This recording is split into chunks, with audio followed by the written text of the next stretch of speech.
ओव्हल्स किती आहेत? ओव्हल्स ओव्हल्स 5 आहे. कुठले कुठले? A-E-I-O-U. आणि कॉन्सनंट? कॉन्सोनंट A-E-I-O-U ला सोडून सगळे कॉन्सोनंट आहेत. हां, आणि आता मी ए आणि एन यूज कसं करायचं शिकवते. हां, A-E-I-O-U हे सगळे ओव्हल्स आहेत. ओव्हल्स आहेत. हां, आणि मग आता ह्याला A-N-N हा कोण आहे? त्याचा फ्रेंड. फ्रेंड आहे. मग जर A-E-I-O-U ह्यापासून शब्द एखाद्या सुरुवात होत असेल मग त्या ठिकाणी एन वापरायचं. का? ह्याचं फ्रेंड आहे एन. जर समजा ॲपल आलं, ॲपलपासून म्हणजे ए पासून सुरुवात होते, तर काय वापरायचं त्या ठिकाणी? ॲपल पासून सुरुवात आलं तर A and वापरायचं. आता E-G एग, एतून सुरुवात झाली तर काय वापरायचं? इथून A and एन. आणि आता हे बाकीचे हे कॉन्सनंट आहेत. जर कॉन्सनंट पासून एखादा शब्द तयार झाला म्हणजे B-A-T bat, C-A-T cat, D-O-G dog, परत G-O-T गॉड, परत एक्स्ट्रा असं S-U-N सन, असं कॉन्सनंटपासून कुठलाही शब्द तयार हो, जर त्याला त्याच्यापासून सुरुवात झाला तर काय वापरायचं त्या ठिकाणी? ए वापरायचं. का? तर हे ए ह्याचा फ्रेंड आहे. ह्याचा फ्रेंड आहे.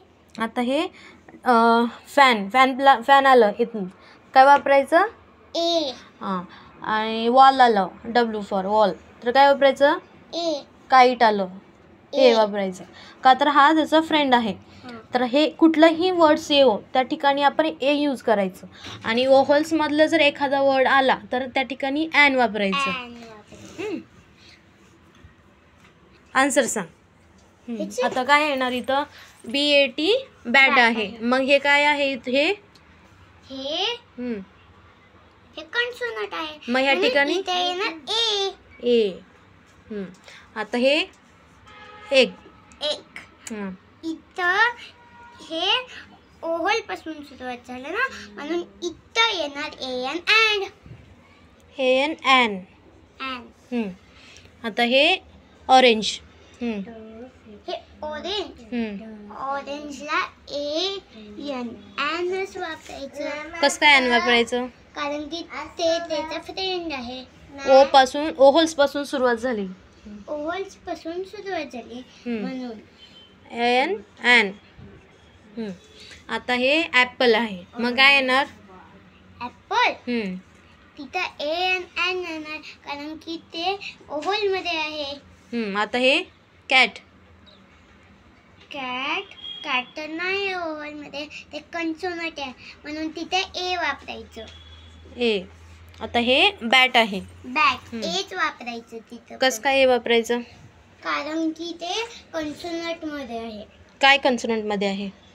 हे B-A-T बॅट कॉन्सोनंट पासून ते सुरुवात झाले म्हणून ए वापरायचं. आता हे काय? हे M-A-T मॅट. M-A-N man. मग आता इथं काय येणार? इथं एच येणार. कसं काय येणार आहे?